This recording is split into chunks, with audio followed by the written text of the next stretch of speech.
sendiri dan mengajak kepada kita semua, marilah sama-sama kita selalu berusaha meningkatkan ketakwaan kita kepada Allah Subhanahu wa taala. Takwa dalam arti al-imtithalul awamir wa ijtinabun nawahi. Senantiasa melaksanakan segala yang telah diperintahkan Allah dan berusaha pula untuk menjauhi segala yang telah dilarang oleh Allah Subhanahu wa taala. Masyarul muslimin sidang jemaah Jumat rahimakumullah. Ketika Allah Subhanahu wa taala ingin menciptakan Nabi Allah Adam, manusia yang pertama kali akan dijadikan Allah khalifah, dan itu tercantum di dalam surah Al-Baqarah. Terjadi percakapan antara Allah dengan malaikat. A'udzu billahi minasyaitonir rajim. Bismillahirrahmanirrahim. Wa idh qala rabbuka lil malaikati inni ja'ilun fil ardi khalifah. قالوا أتجعل فيها من يفسد فيها ويسفك الدماء ونحن نسبح بحمدك ونقدس لك قال إني أعلم ما لا تعلمون. Kira-kira artinya, telah berkata Allah Subhanahu wa taala kepada para malaikat, inni ja'ilun fil ardi khalifah, sungguhnya aku mau menjadikan seorang khalifah, maksudnya pemimpin dalam dunia. Qalu ataj'alu fiha man yufsidu fiha wa yasfiku dima. Berkata para malaikat, apakah kami selama ini yang selalu bertasbih sedangkan manusia banyak membuat kerusakan? Kenapa kira-kira mau diciptakan lagi khalifah dalam bumi ini? Berkata Allah dengan kebesarannya, qala inni a'lamu ma la ta'lamun, sesungguhnya aku lebih mengetahui daripada kamu, yaitu para malaikat tadi. Tentu seketika mendengar jawaban itu, para malaikat terdiam. Setelah selesai penciptaan Adam, baru satu makhluk lagi yang bernama iblis ketika Allah perintahkan untuk sujud. Dan itu pun tercantum di dalam Al-Quran. Wa idh qulna lil malaikati isjudu li Adam fasajadu illa iblis.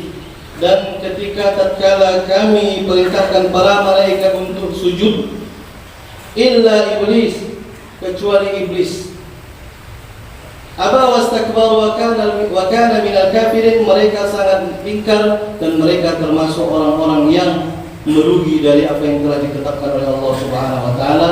Itu yang dinamakan iblis. Di sini titik masalahnya. Ada satu kesombongan yang dimiliki iblis yang Allah murka, sehingga dengan sombongnya iblis tadi itu membuat dia terlempar dari tempat yang paling bagus, tempat yang paling indah, tempat yang tak ada dunia bisa kita bayangkan bagaimana indahnya surga, hanya dengan kesombongan iblis tadi yang diciptakan Allah, yang padanya dia taat hanya dengan satu kesalahan, yaitu sombongnya iblis, tak mau menuruti perintah Allah hanya sekedar untuk sujud. Sujud dimanakan di sini, dimanakan para ulama adalah hanya sekadar untuk memberi hormat saja kepada yang namanya Adam. Karena malaikat sudah melakukan itu. Karena malaikat memang makhluk atau ciptaan Allah Subhanahu wa taala yang betul-betul taat kepada Allah. Iblis dengan sombongnya dia mengatakan, aku diciptakan dari api sedangkan Adam diciptakan dari tanah. Kira-kira kalau sekarang bahasa kita, lebih dulu aku lagi makan garam daripada kau. Itu yang kita ucapkan itu kalau kita membantah orang yang lebih rendah daripada kita. Maksudnya adalah ketika sombong ini, pakaian Allah ini, hanya Allah yang berhak menggunakan sombong ini, karena memang Allah memiliki segala sesuatu yang ada di langit dan di bumi ini tadi. Ketika itu dipakai oleh yang namanya manusia, ini akan membuat rusak manusia itu sendiri. Kenapa? Karena pada hakikatnya sombong itu terjadi pada beberapa tempat. Yang pertama adalah ziyadatul mal. Ketika seorang hamba diberikan Allah kelebihan harta, dia pasti akan merasa sombong terhadap orang-orang yang di bawah dia yang tidak memiliki harta. Kenapa pun ceritanya, ketika dia memiliki harta, aku dia bilang, gampang itu, solusi itu semuanya kalau dengan duit. Gampang itu, aman, pokoknya asalkan ada duit, aman itu. Ketika sombong ini tadi ada dalam diri kita, apalagi kita sudah mempunyai harta, sedangkan orang yang tak mempunyai harta tadi kadang maunya sombong, apalagi orang yang mempunyai harta. Ketika pakaian pertama ini kita pakai dalam diri kita, ini akan menjadi masalah dalam kehidupan kita. Tengok bagaimana iblis yang tadi tempat yang enak bisa dilemparkan Allah ke dalam neraka, apalagi kita yang belum tentu masuk ke dalam surga. Hendak sombong pula dalam dunia, tak ada apa-apanya gitu. Makanya ketika memiliki harta, memiliki jabatan, memiliki pangkat apapun namanya dalam dunia ini, tanggalkan itu. Jangan pakaian sombong itu kita pakai sehingga seolah-olah kita menganggap semua manusia yang rendah daripada kita. Nauzubillahi min dzalik.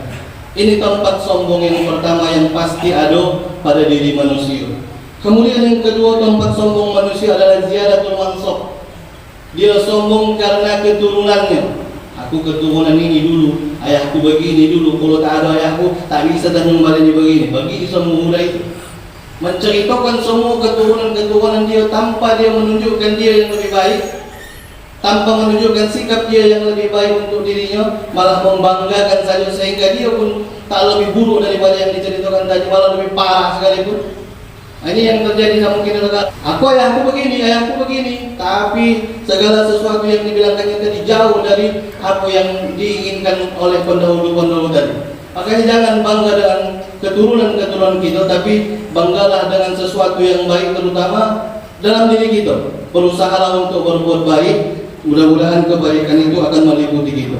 Kemudian ziyadatul ilmi, biasa itu orang yang merasa berilmu pasti dia sombong, merasa menyalahkan segala sesuatu, merasa dia yang paling benar, padahal dia tidak tahu ilmu dia itu saja masih banyak lagi ilmu-ilmu yang lain tak dimilikinya. Karena apapun ceritanya Allah sudah mengatakan wa ma utitum minal ilmi illa qalilan. Tidak aku berikan ilmu kepada manusia itu kecuali sedikit. Artinya pengetahuan kita ini saja hanya terbatas.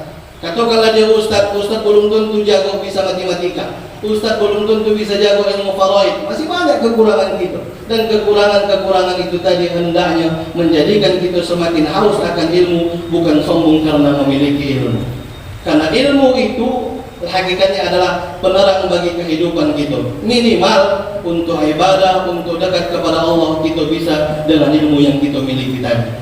Kemudian tempat yang terakhir membuat manusia itu sombong, merasa bertambah ketaatan, ziyadatut ta'ah, merasa hebat, merasa paling soleh, merasa sudah hijrah, dapatnya pula gunung begini itu saja yang menempatin dan yang lain tidak. Itu tidak benar dalam Islam. Siapapun kita berhak untuk menuntut ilmu. Selama ilmu yang dia ajarkan tadi membawa kita kepada kebaikan, membawa kita untuk dekat dengan Allah dan Rasul, silakan ikuti itu. Dan jangan ilmu itu tadi atau ketaatan yang kita miliki tadi membuat kita menjadi sombong, seolah-olah kita menjadi manusia-manusia yang lebih hebat lagi, padahal belum tentu. Maka dari itu sombong ini jangan pernah menjadi pakaian kita sampai mati, apapun bentuknya. Kehidupan kita dalam dunia ini kalau tidak ada sedikit rasa sombong, insya Allah aman-aman saja gitu. Tapi kalau sombong tadi, itulah. Kalau dia orang di organisasi dia merasa aku lebih dulu lagi masuk organisasi daripada kau. Begitulah bahasa-bahasa yang menunjukkan kesombongan tadi membuat kita semakin merasa hebat. Padahal hebat kita ini tak ada apa-apanya. Jabatan kita ini sebentar, umur kita ini pun sebentar, apapun bentuknya. Maka dari itu saudaraku yang dimuliakan Allah Subhanahu Wa Taala, jangan sekali-kali pakaian sombong ini kita jadikan pakaian kita. Innallaha la yuhibbul mutakabbirin. Allah tidak menyukai orang-orang yang sombong. Kenapa? Karena orang yang sombong itu merasa hebat di hadapan Allah, tapi sesungguhnya di mata Allah dia tidak ada apa-apa.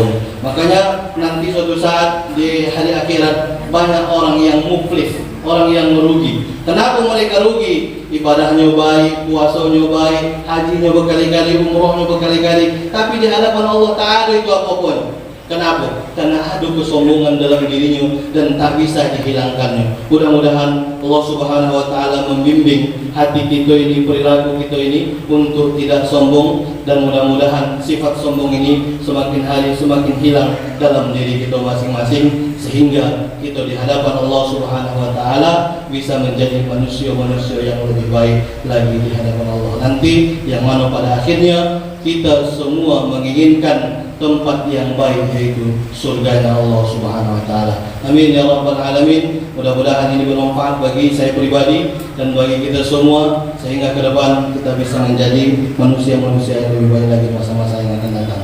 Barakallahu li wa lakum fil Qur'anil azim wa nafa'ani wa iyyakum bima fihi minal ayati wa dzikril hakim wa taqabbala minni wa minkum tilawata. Aqulu qawli hadza fastaghfiruh innahu huwal ghafurur rahim.